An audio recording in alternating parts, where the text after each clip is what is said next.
Assalamualaikum warahmatullahi wabarakatuh. Perkenalkan, nama saya Diva Amalia Sri Pujianti dengan NIM 11230183000076 dari Program Pendidikan Guru Madrasah Ibtidaiyah, Fakultas Ilmu Tarbiyah dan Keguruan Universitas Islam Negeri Syarif Hidayatullah Jakarta. Pada kesempatan kali ini, saya akan mempresentasikan materi mengenai menganalisis teori sejarah kebudayaan Islam yang merupakan bagian dari mata kuliah sejarah kebudayaan Islam dengan bahan kajian pengantar sejarah kebudayaan Islam. Pembahasan ini bertujuan agar kita memahami apa yang dimaksud dengan sejarah kebudayaan Islam, berbagai teori dalam mempelajari sejarah serta bagaimana sejarah kebudayaan Islam memiliki peran penting dalam kehidupan umat Islam hingga saat ini. Yang pertama yang saya akan jelaskan adalah pengertian sejarah kebudayaan Islam. Sebelum membahas teori terlebih dahulu, kita harus memahami pengertian sejarah kebudayaan Islam secara bahasa. Kata sejarah berasal dari Arab syajarah, yang berarti pohon atau silsilah. Dalam perkembangannya, sejarah dipahami sebagai kisah atau peristiwa yang terjadi pada masa lampau dan dapat dibuktikan melalui sumber-sumber yang dapat dipertanggungjawabkan. Nah, sedangkan kebudayaan merupakan hasil cipta rasa dan karsa manusia yang berkembang dalam kehidupan masyarakat. Adapun Islam adalah agama yang diturunkan Allah SWT kepada Nabi Muhammad SAW sebagai petunjuk hidup bagi seluruh umat manusia.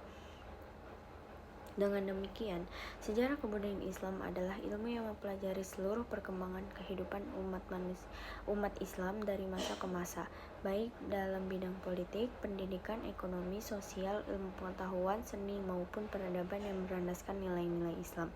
Melalui sejarah, kita tidak hanya mengetahui kapan suatu peristiwa terjadi, tetapi juga memahami mengapa peristiwa tersebut dapat terjadi serta hikmah yang dapat diambil untuk kehidupan saat ini.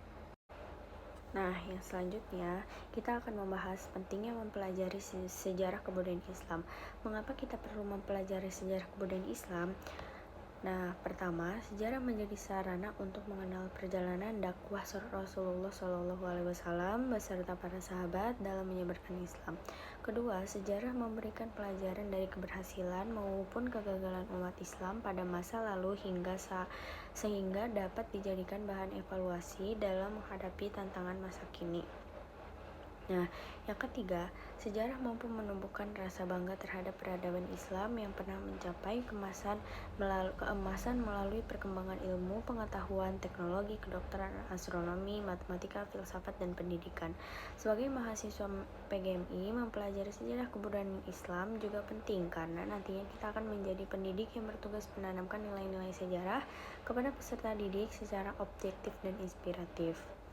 Nah, yang selanjutnya kita akan membahas teori-teori dalam sejarah kebudayaan Islam. Dalam mengkaji sejarah kebudayaan Islam, terdapat beberapa teori atau pendekatan yang digunakan agar suatu peristiwa dapat dipahami secara menyeluruh. Nah, yang pertama ada teori kronologis.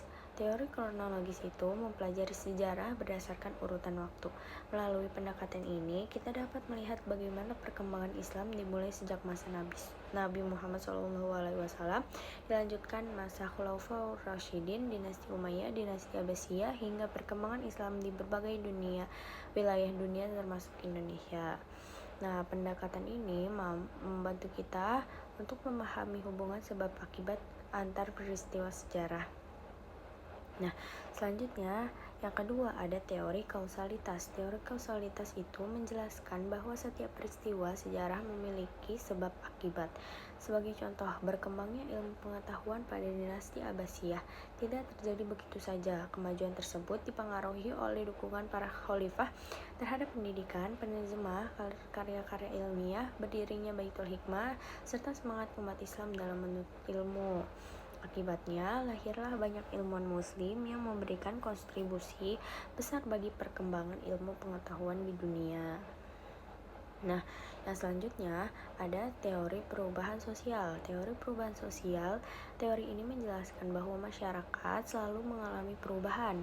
Dalam sejarah Islam, perubahan sosial terlihat dari proses transformasi masyarakat Arab pada masa jahiliyah menjadi masyarakat yang berakhlak, berilmu, dan menjunjung tinggi nilai keadilan setelah datangnya ajaran Islam. Nah, selanjutnya, perubahan tersebut menunjukkan bahwa Islam tidak hanya mengatur ibadah, tetapi juga membangun sistem sosial yang lebih baik. Nah, selanjutnya ada teori peradaban. Teori ini memandang sejarah sebagai perkembangan sebuah peradaban. Islam berhasil membangun peradaban yang maju melalui perkembangan pendidikan, ekonomi, pemerintahan, kesehatan, seni, arsitektur, dan ilmu pengetahuan. Nah, kemajuan tersebut menjadi bukti bahwa ajaran Islam mendorong umatnya untuk terus belajar, berpikir kritis, dan memberikan manfaat bagi masyarakat. Nah, selanjutnya kita akan membahas analisis teori sejarah kebudayaan Islam. Setelah memahami beberapa teori tersebut, dapat dianalisis bahwa setiap teori memiliki fungsi yang berbeda, namun saling melengkapi. Contohnya, tadi teori kronologis membantu kita mengetahui urutan peristiwa sejarah. Nah, selanjutnya teori kausalitas menjelaskan hubungan sebab dan akibat dari suatu peristiwa. Teori perubahan sosial menunjukkan bagaimana Islam membawa perubahan dalam kehidupan masyarakat, sedangkan teori peradaban menjelaskan bagaimana nilai-nilai Islam melahirkan kemajuan dalam berbagai bidang kehidupan. Dengan menggabungkan seluruh teori tersebut, pemahaman terhadap sejarah kebudayaan Islam menjadi lebih utuh dan tidak hanya berfokus kepada hafalan tahun ataupun nama tokoh. Nah, sebagai kesimpulan, jadi sejarah kebudayaan Islam merupakan ilmu yang mempelajari pelajaran peradaban umat Islam dari masa ke masa. Dalam mempelajarinya, terdapat beberapa teori, yaitu teori kronologis, teori kausalitas, teori perubahan sosial, dan teori peradaban. Masing-masing teori memiliki peran penting dalam membantu kita memahami suatu peristiwa sejarah secara lebih mendalam dan objektif. Nah, saya di sini sebagai mahasiswa PGMI, kita diharapkan tidak hanya memahami sejarah sebagai kumpulan peristiwa di masa lalu, tetapi juga mampu mengambil hikmah serta menerapkan nilai-nilai positifnya dalam kehidupan sehari-hari di dalam dunia pendidikan. Nah, sebagaimana firman Allah Subhanahu wa taala di surah Al-Qur'an, surah Yusuf ayat 111 yang menjelaskan bahwa dalam kisah-kisah terdahulu terdapat pelajaran bagi orang-orang yang berakal. Hal ini menunjukkan bahwa mempelajari sejarah bukan sekedar mengetahui masa lalu, tetapi juga menjadi sarana untuk mengambil hikmah dalam membangun masa depan. Demikian pemaparan yang dapat saya sampaikan. Terima kasih atas perhatiannya. Wassalamualaikum warahmatullahi wabarakatuh.